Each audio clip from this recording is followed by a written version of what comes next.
Okay, so this is our heading. Is there a duty of good faith in real estate transactions? And what about sole and absolute discretion? If you write sole and absolute discretion in the clause, does that mean that you can decide the way you want and not have a duty of good faith? So today's topic is a topic that we've been researching for a while, and this is a very difficult topic. And the reason I'm going to tell you it's difficult is it's not only difficult for me, but it was difficult for the Supreme Court of Canada. So the Supreme Court of Canada actually defined what is the duty of good faith in a case called Bhasin. But they also had to do two separate rulings. One is in a case called Wastech, and the other is a case called CM Callow. So those three cases, and two of them were 2021 cases. So this is the cutting edge duty of good faith because it's all very recent. It's been decided very recently, and the Supreme Court defined what is the duty of good faith in commercial dealings, in business transactions. So why do I talk about the Supreme Court? Why is that important to know? Does anyone know? Why don't I talk about the Ontario Court of Appeal? Or why don't I talk about the BC Court of Appeal? Because maybe Supreme Court is the one that can change the rules. Yeah, absolutely. The Supreme Court not only changes the rules, but they're making the rules for all of Canada. Yes. So what they're doing is they're harmonizing what the rules are, and they're answering questions that are legal questions that are not easy questions to answer. And in our legal system, and you all know that our legal system is common law.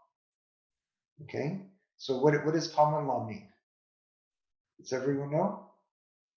Means the judge, I think he will give he or she will give his order based on previous cases. Yeah, so judges make decisions based on other decisions that other judges make, and some of the judges, if it's a lower court, they have to follow the higher court. That's called binding precedent, and that's the basis of common law. Common law is that the judges have to follow the decisions of the higher court. In Canada, prior to Canada having their own charter and so on, they had to follow the UK courts. They had to follow the House of Lords. So now the highest court for Canada is which court? Supreme Court. Yeah, absolutely. Supreme Court of Canada is the highest court. Can you appeal the Supreme Court? No. The only person that can overrule the Supreme Court is Parliament. Parliament can make a law and change what the Supreme Court says, but the Supreme Court makes decisions, and the Supreme Court can also overrule Parliament if it's something contrary to the Charter. If it's contrary to the Charter, the Supreme Court can overrule what the Parliament decides by statute law. Okay? So remember, the reason we're looking at this is that the Supreme Court has made certain decisions to clarify the law across Canada. And these are the questions the Supreme Court tried to answer. So two of the questions are based on what is the duty of good faith in contractual dealings and when does it apply? Does it exist prior to the offer being accepted? Is there good faith prior to the offer being accepted?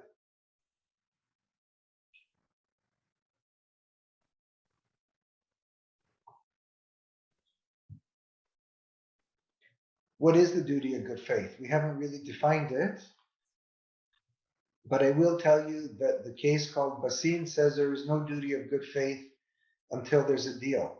So while you're negotiating, you can negotiate as hard as you want. You don't have to consider the other party's position or their side or their view of things.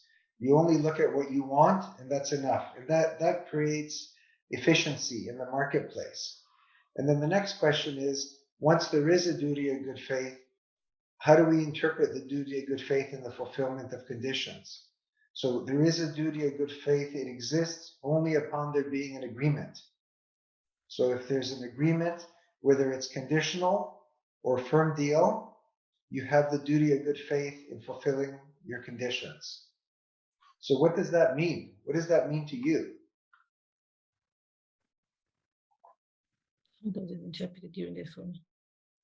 Does that mean anything to you? See, now I'm trying to involve your brains in my thought process. So let me see if I have an example next. Hopefully I do. Okay, so this is just more introduction. So my introduction here continues, and I'm talking about the 3 Supreme Court cases. Bhasin was the main case, and then Wastech and CM Callow. So Bhasin set out the duty of good faith, and Wastech modified it a little bit, and CM Callow also clarified some issues.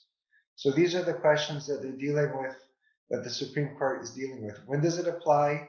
Who does it apply to? Where does it apply? And how does it apply? Let me give you a very basic example that did not go to court. So this basic example, I call this the variety store sale. One of my clients owned a variety store. He owned a variety store and he had it listed. The listing expired, and somehow he advertised and found a buyer on his own. My client had run a variety store his whole life.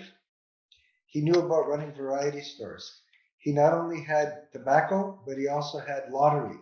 He had a lottery license. So a buyer shows up and says, I want to buy your store. I like the location. I like the sales. It's close to my house. I don't have to commute very far. I agree to a certain price. So my client was asking 120. They agreed to 80,000, and they made a handshake deal. Okay. So what happened is my client agreed to the price with the buyer. My client was the seller. And the buyer says, I have to come and investigate your sales. Has anyone ever sold a business in this group? We have 25 people. Anyone ever sell a business? Yes.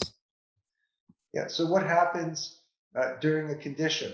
During a condition, there's some due diligence that happens. So in my client's situation, he did not have up-to-date financial statements. And what do you think the buyer wanted to do to check the sales?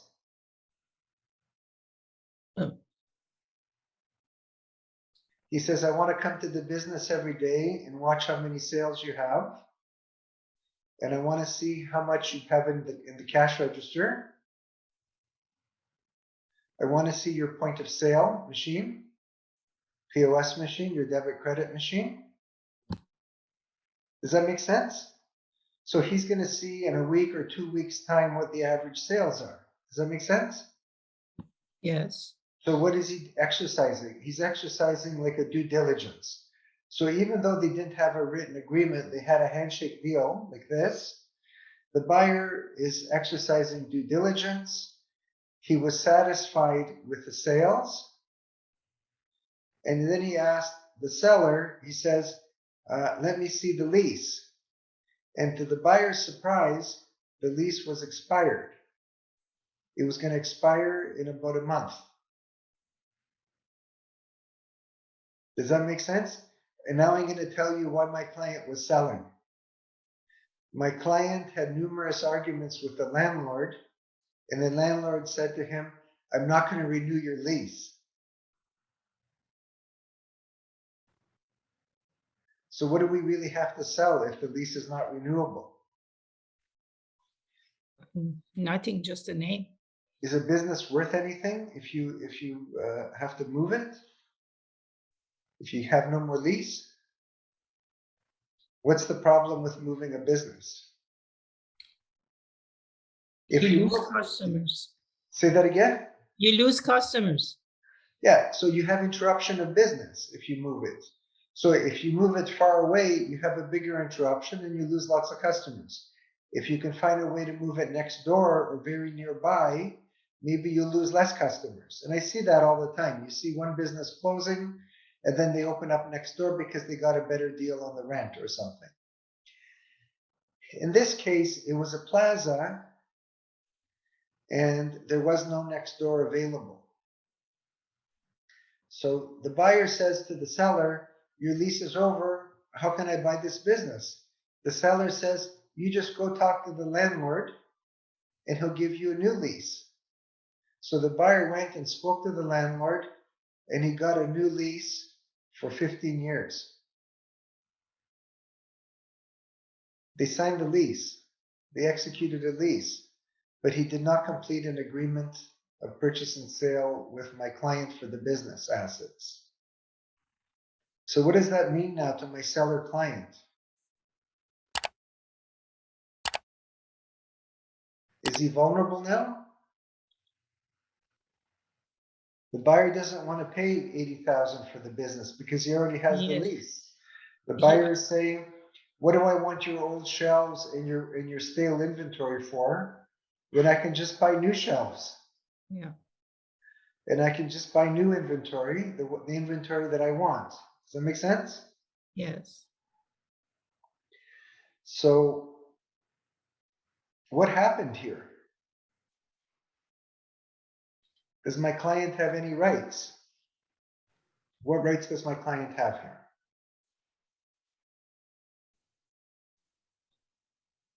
Does this mean that my client lost the business? He's So just using the inventory if he doesn't want to negotiate with the other party. Well, the buyer says, I don't want to pay you now because I already have the lease. So he wants to get free items. He's got the location for free. Yeah. He never paid the landlord for the lease. And to a degree, what do you think?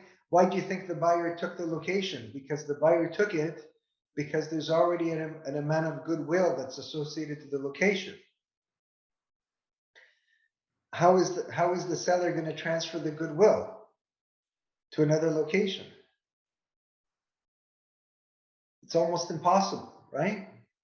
Mm-hmm. Right. So he came to me and he says, you know what? I need your help. How can I help you? And thankfully, I had read the case of Bhasin. And the case of Bhasin says that there's a duty of good faith once you enter into a transaction. Had they entered into a transaction? Had they made a deal? Once you made a deal, is there a duty of good faith? And what does the duty of good faith say? Duty of good faith says that you have to act reasonably and honestly. So if you take a look at this purchaser, do you think that he was acting reasonably and honestly in fulfilling his condition of getting the lease and so on? How would you characterize this buyer? Opportunities. Was he stealing the business? Yeah. To Yes. a degree, yeah, he took advantage. What did he take advantage of? He took advantage of the situation, of private information that he received through the negotiations. He took advantage of the fact that the seller relied on him not to steal the business. And the seller gave him information, gave him the landlord's info, gave him the private info of the sales of the business. And instead of completing the transaction, he just wanted to take the business for free. John, to just examine the other side, your client was selling and he had a verbal agreement. He wasn't completely honest. Was he completely honest? Well, he told them that he has to negotiate a lease with the landlord. And had nothing. No, he told them that he had to negotiate a lease with the landlord. I'm not hearing you. I'm sorry. Yeah, I'm cutting out. Apparently, my internet is not great. The seller was selling the business, but wasn't totally forthcoming with the fact that he didn't have a lease renewal. So that buyer could have bought the business and not had a lease to work with. Yeah, that's possible. Well, they weren't going to complete it. Dishonest. That's not. they weren't That's going not to on good. they weren't going to complete the deal unless he could transfer the lease. So that was Okay. a sort of a condition. It was Okay, I missed that part in the conversation. Okay, thank you. yeah. So this is a very simple situation that I wanted, because the Supreme Court case has different facts, and I wanted you to look at the morality of the buyer. Do you think the buyer was dishonest, or do you think the buyer was in a way unethical in taking the lease and kicking out the seller of the business? Someone has to feel sorry for this guy a little bit. Does everyone feel sorry for the seller of the business? Yes. He lost his business to a degree. So he came to us, and we sent a letter to the landlord threatening to sue the landlord for breach of duty of good faith. And the landlord replied to us, "Your lease is over. I told you the lease would be over."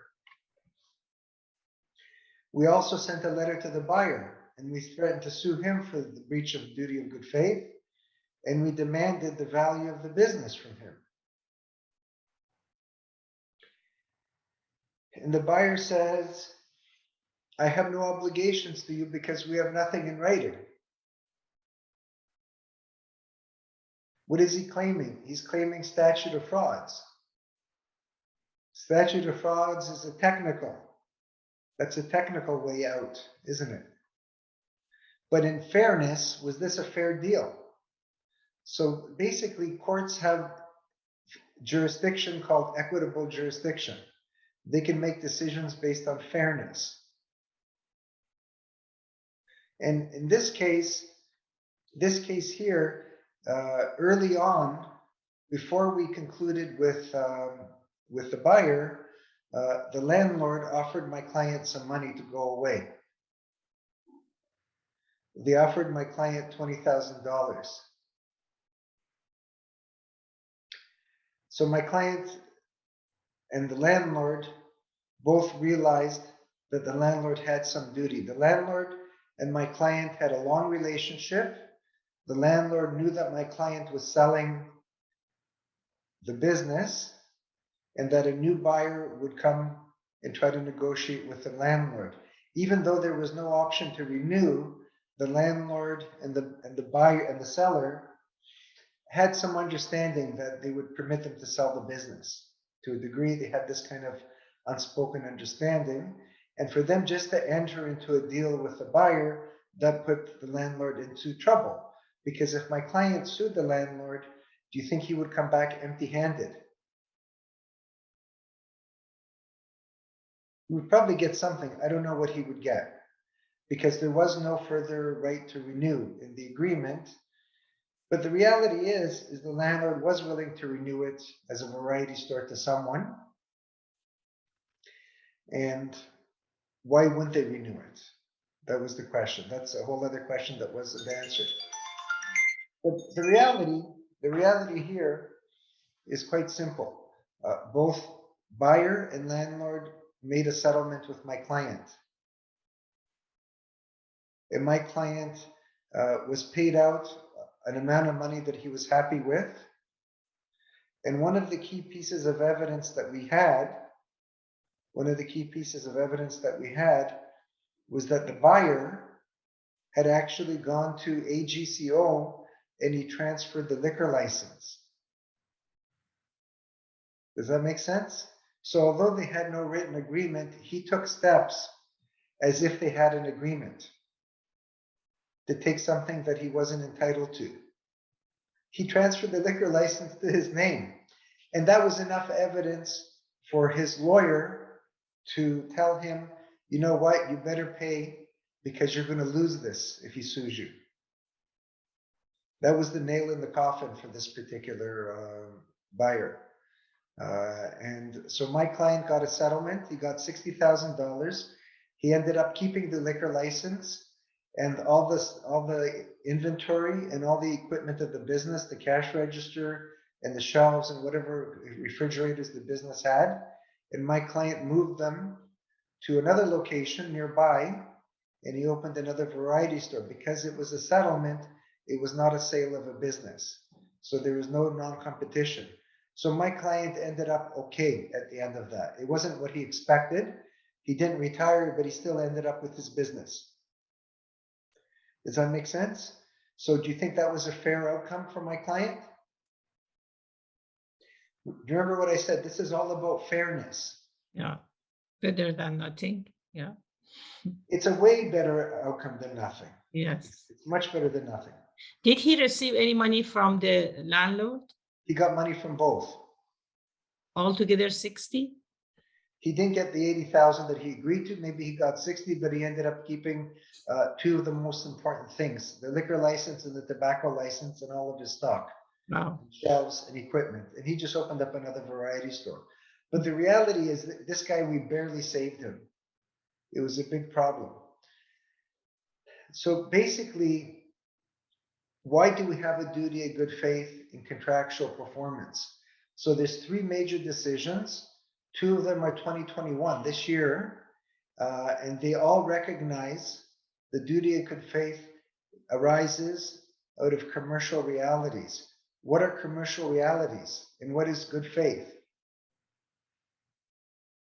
So what the court said, the Supreme Court said that when you enter into an agreement, the parties expect honesty on the part of their contracting parties in fulfilling their part of the deal. They have to honestly fulfill their part of the deal. So what do you think that the buyer did dishonestly? He agreed to buy, and then he decided not to pay a cent, and he took the lease. That was a dishonest action. Does that make sense? That was the argument that was making. The court said that it depends on the type of contract, but long-term relational contracts have a higher element of trust and cooperation in the performance of the contract. So what does that remind you of in your transactions? What does that remind you of with your transactions? What is a very common condition that you have? Conditional on financing, conditional on status review, conditional on inspection. Those are common conditions. And what do people say to you during the conditional period? I've changed my mind about the property. I'm not going to fulfill the conditions. Does anyone ever say that? Sometimes the agent says that themselves. Have you ever said that? How is the condition worded? What does it say in the condition? It says, unless the purchaser gives notice of fulfillment or waives this condition within the 3-day period, this agreement is null and void. At the buyer's sole and absolute discretion. Can the buyer change their mind for any reason? So imagine if you have a home inspection condition and the buyer says, I'm not going to waive the home inspection condition. I thought the basement was higher. Is that a good reason? Or you had a financing condition and the buyer says, I'm not going to waive this financing condition. I expected to get financing, even though I'm a bankrupt. I expected to get financing from Scotiabank or TD Bank, and I don't want to go to a B lender. Is that possible? Is that fulfilling the duty of good faith? What do you think? So what did the court say? Element of trust and cooperation and basic element of honesty and contractual performance. So this opens the door to reasonability. You have to act reasonably, honestly, and in good faith in the performance of your part of the deal. So if you're using a condition because you changed your mind, you can get into trouble. So let me explain to you the head case. The head case is Bhasin and Rainu. Bhasin and Rainu. So Bhasin is a business that sells financial products.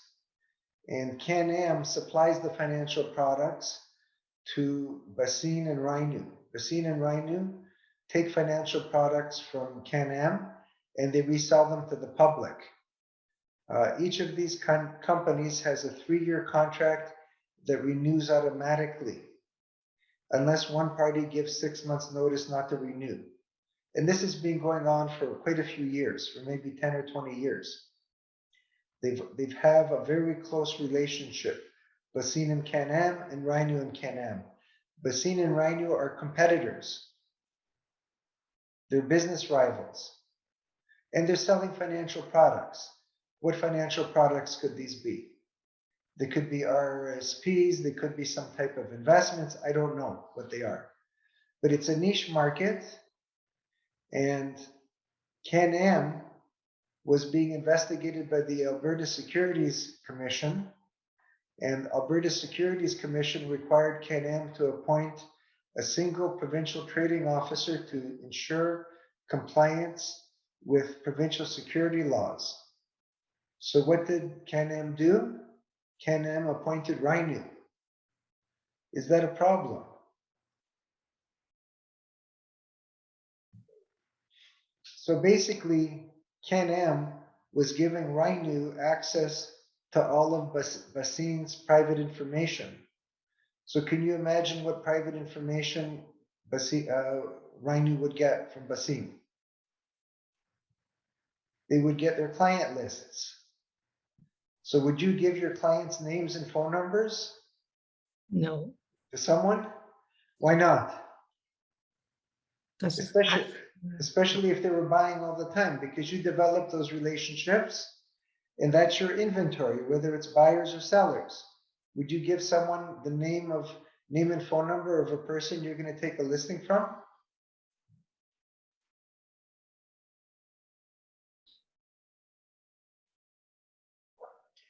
So basically, Bhasin refused to cooperate to allow Rhino access to their records. And what they said is Rhino is not neutral, and they're going to take away my business. They're going to expropriate my business. Does that make sense? Did Bhasin have a duty to cooperate so they could get ripped off? Because in theory, Bhasin could have sold their clients other financial products if they fell out of favor with Can-Am. Does that make sense? So what happened is Can-Am tried to impose their will on Bhasin, and the only way they could do it was by giving notice not to renew at the end of the term. So they said, your term is up, here's your 6 months notice, goodbye. So what was the result of that? That caused financial damage to Bhasin, the non-renewal. So Bhasin says there's courts of law and I believe in fairness, and we're going to sue Can-Am and Rhino because they did not exercise the renewal clause in good faith. The renewal clause could be exercised by either party 6 months before, but the reason they were using was because Bhasin did not cooperate with Rhino being the auditor of Bhasin. They didn't like it. And guess who the court ruled in favor of? They agreed with Bhasin, and they said that you're gonna collect money now. You're gonna collect damages. Yes, you're entitled to terminate Bhasin, but you're not entitled to terminate them in bad faith.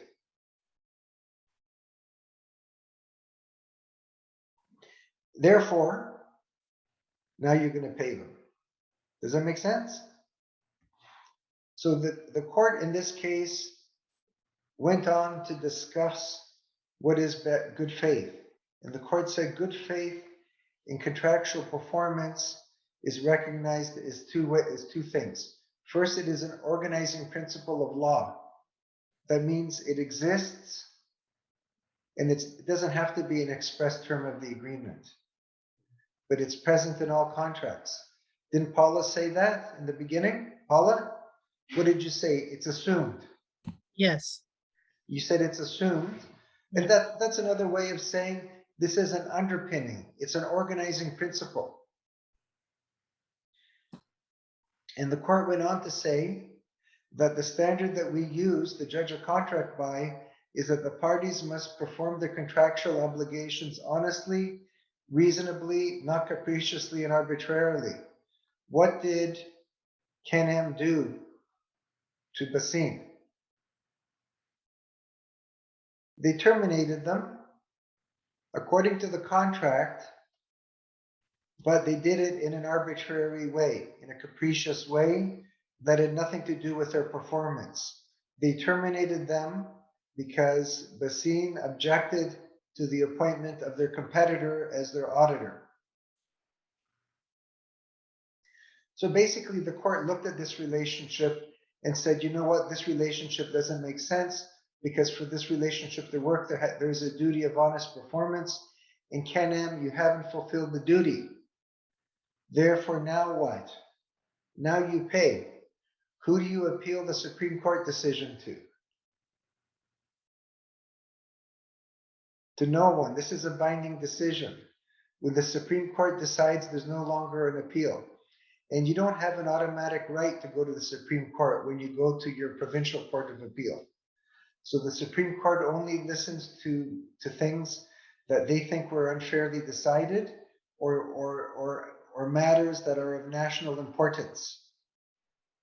And the court took on this case because it was national importance to organize the law a certain way, so the whole country is following the same rules in the duty of good faith and contractual performance. Does that make sense? This is what the court said. A contracting party should have appropriate regard to the legitimate contractual interests of the contracting partner. So did Can-Am care about Bhasin's contractual interests? Obviously not. Appropriate regard for the other party's interests will vary depending on the context of the relationship. So what does that mean? That means that a court can look at different agreements and will look at the amount of dependence and reliance that one party has on the other to act appropriately and honestly and reasonably. So it's presumed that you're going to act reasonably and honestly in using your contractual discretion. Contractual discretion is something that is always present in many contracts. A lot of you have contracts that have a notice period and automatically renew. Can you think of one that you have now?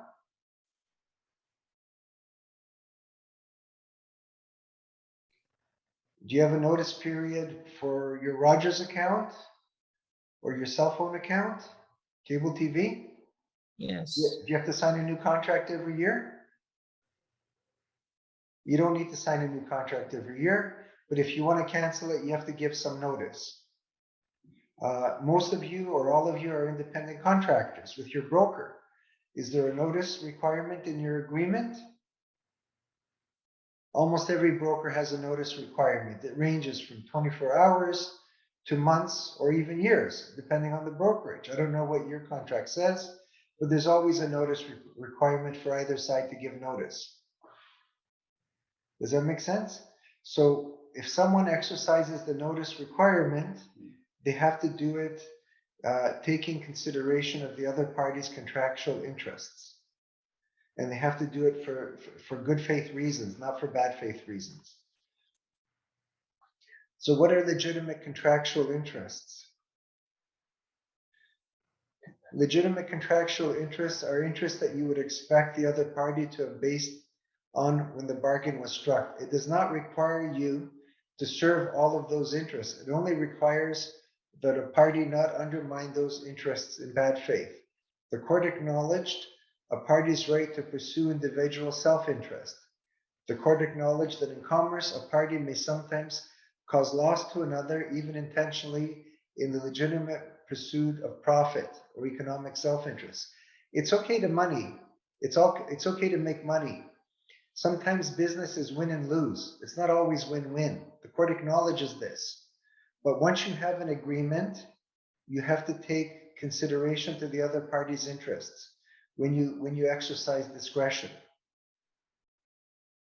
And you can't make bad faith decisions. So let me give you an example that's more in line with real estate world. You're acting for a vendor and the purchaser wants vacant possession as a condition of closing. And your client agrees and the agreement is signed. Offer acceptance agreement. Just as the agreement is signed, a new offer comes in for more money from another purchaser that is significantly higher. Your client plans not to get the tenants out on purpose, so the closing day comes and then the buyer can't close because there's no vacant possession. Is that a bad faith action? Can the buyer sue the seller for breach of the duty of good faith? What do you think? I can hear the wheels turning, but no one's talking. I think we're all in agreement. Yes, the buyer still has rights. So if the seller acts badly, the buyer can sue them and get damages. Does that make sense?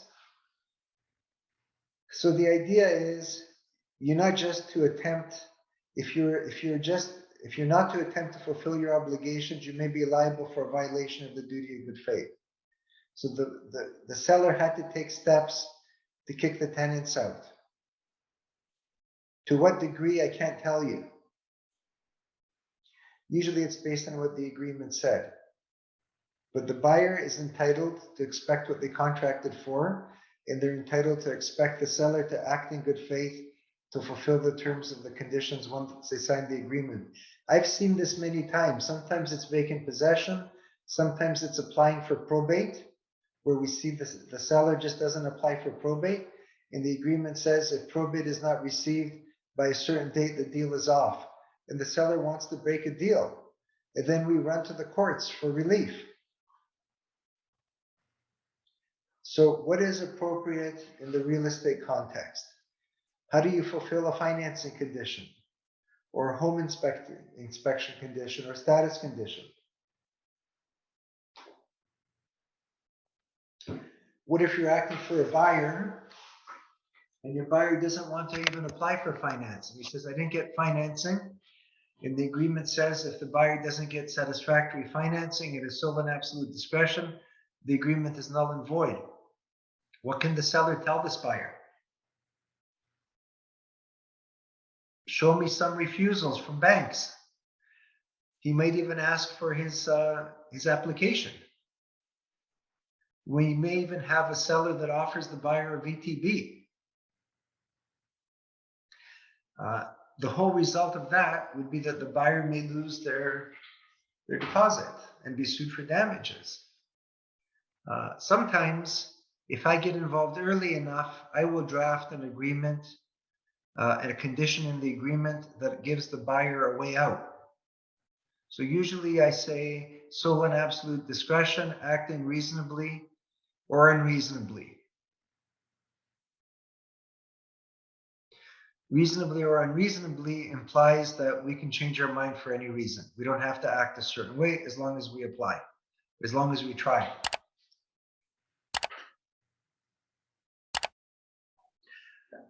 What is honest performance? Honest performance is a subset of the duty of good faith in contractual performance. It's based on the duty of honesty. The court in Bhasin said that the duty of honest performance does not impose a duty of loyalty or disclosure. It is a simple requirement not to lie or mislead the other party about one's contractual performance. So it's not a fiduciary duty. There's no loyalty, but you have to perform honestly in fulfilling your conditions. So you don't fill out a credit app and leave out all the information that the bank needs so they can approve you. Okay, that would be not honest performance. So the summary of good faith in contracts from Bhasin is good faith is described as an organizing principle and it applies to a firm deal only. It's based on commercial viability. So contracts that are not just a one-off transaction, it relies on one party to act a certain way during the fulfillment of the contract. It could be a condition, or it could be a long-term relationship like a lease. Parties are expected to bring a basic level of honesty to commercial transactions, but they are not required to forgo the benefits of the contract in favor of the contracting party. What is honest and good faith depends on the context, the contractual context. So each contract is looked at differently. It's judged differently. So what happened is this created some confusion. And then in 2021, we had a case released called Wastech and CM Callow that further defined the duty of honest performance. Because Bhasin was a bit unclear in some of the aspects of the duty of good faith and the use of discretion and the duty of honest performance. So I will say that the Supreme Court didn't really flesh it out enough. These are big cases. These are not a 5-minute read. And I'm trying to summarize these for you in a very short time, okay? So let me give you the case of Wastech. So you all know in Toronto, there's one company that collects the waste for half of Toronto. Which company is that? Have you heard of it? Wastech? In Toronto, it's GFL, Green for Life. And they pick up all the waste west of Yonge Street. That's how Toronto is divided. East of Yonge, west of Yonge. In Vancouver, there's a company called Wastech, Greater Vancouver, Greater Metropolitan Vancouver. Wastech is collecting all the waste from the curbs, and where are they taking it? They're taking it to city-owned sites, city-owned dump sites. And the question the court answered in this Wastech, this is again the Supreme Court, because Wastech is suing the city of Vancouver, and they're saying that you used your contractual discretion to violate the duty of good faith. So basically, Wastech made a deal with the city of Vancouver, and the city said, we're going to pick from our waste disposal sites and we'll tell you where to deliver the waste to. And Wastech assumed that the city would pick the closest sites, because the farther you go from the collection of waste, what happens? You're wasting time and money, right? To dump the waste in the trucks. So what happened is the city was picking all the far away disposal sites, and Wastech found that their target of 10% profit was only 4% at the end of the year. So the city was sued by Wastech because Wastech says you violated the duty of good faith in using contractual discretion. And you picked all the faraway sites that caused us to lose money. Is that possible? It's an argument. It got to the Supreme Court. It went through the lower level courts. And the Supreme Court rejected this claim because the use of discretion for the city of Vancouver was contemplated by the contract, and they did not pick the discretion in bad faith. That's what the contract said. What the Supreme Court said is if you wanted certain sites to be picked, you should have written into the contract. But the discretion was very clear. The city picked the faraway sites for their own reasons. It had nothing to do with your profit. And the fact that you lost money, that's your business. In exercising contractual discretion, a party may sometimes cause loss to another, even intentionally in the legitimate pursuit of economic self-interest. Why was the city picking the faraway sites? They were picking them for various reasons. One depends on how full the other sites were and what staff was on hand and so on. So doing so is not necessarily exercising discretion wrongfully or in bad faith. The court confirmed Bhasin that the exercise of discretionary power does not require a party to confer a benefit on the other party that was not part of the contractual agreement. Wastech should have had a clause in their agreement to guarantee them the 10% target, but they didn't. Or they should have had a clause in their agreement that said we're going to deliver to the closest waste site from our pickups. So this was a further refinement. What can you do to protect from disadvantageous contractual discretion? So the court said you have to put into the contract wording during the negotiation stage to protect your client's interests. Good faith does not allow you to get out of a bad deal where the other party is merely acting under the powers conferred to them in the contract. Okay? So imagine you're selling a property and the property says agreement conditional on the buyer's investigation of the suitability of the property for the buyer's intended use and review of the seller's financial statements and the buyer's sole and absolute discretion, acting reasonably or unreasonably. All conditions are for the benefit of the buyer and may be waived at the buyer's sole discretion. Does this condition require reasonable action in good faith in fulfilling it? This is a pretty open condition. It'd be almost impossible to prove bad faith because it does say acting reasonably or unreasonably. When it just says sole and absolute discretion is interpreted subject to the reasonable person standard. Now we've taken out the reasonable person standard. So you can exercise contractual discretion for reasons it was conferred. So whatever you decide in a contract that should go in a contract, that's the reason you can fulfill or not fulfill your part of the agreement. So let's talk about honest performance. This is another case that the Supreme Court heard this year, CM Callow.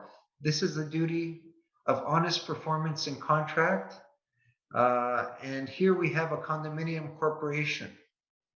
And the question is, what behavior crosses the line and violates the duty of honest performance in contract law? And here we have a condo corporation that has a snow removal contract with a guy named CM Callow. And CM Callow is doing salting and snow removal. He's got snow plows and he has salt trucks. And what he says, what their contract says is this contract is going to auto renew every year unless one of the parties gives 10-day notice. And since the renewal was coming up, CM Callow was doing extra tasks. I don't know what they were doing, but they were doing some extra work. And what happened is the condo corporation privately had spoken to each other and they knew he was doing extra work, but they did not want to renew his contract. So they were within their rights not to renew his contract. But at a certain point, CM Callow approached them and he asked them, "Are you satisfied with my services?" And they said, "Yeah, you're doing good work, CM Callow. Keep up the good work, buddy." Where all along they planned to give him the 10 days notice to terminate him. So what happened? They did terminate him, and CM Callow sued the condo corporation for lost income. Why is that? Callow relied on the good review. If he had a bad review, he would have sought other contracts. And as a result, he suffered a loss of his major contract. That's what the court said. So the court ruled in favor of Callow, and they said that because he was knowingly misled, and because the condo corporation had a duty of good faith in being honest with him in their review, because they were dishonest, now they had to pay. They had to pay him damages. Is that a fair result? Do you think that's fair? You're going to say the contract says 10 days notice, we give him 10 days notice. Yes, it does say 10 days notice, but you can't tell the guy you're doing great work and then fire him. Does that make sense?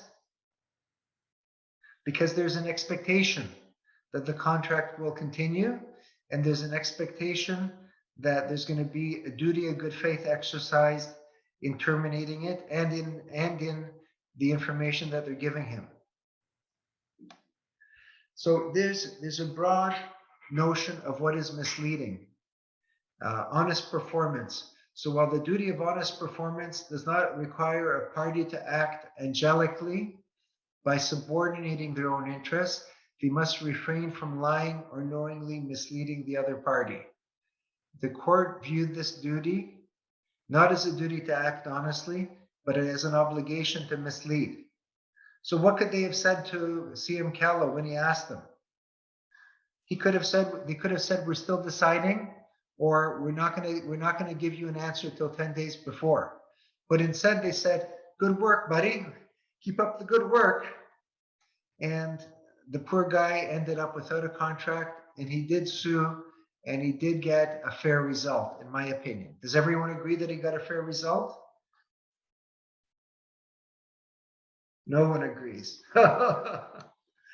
Okay, so basically, imagine if you have a team and your licensed assistant's contract is up for renewal, and the contract has a 30 days notice period. And you've given them 5-star ratings all along, but you're secretly planning to get a new assistant, so you run an ad. You find a perfect match. Can you fire your assistant with 30 days notice?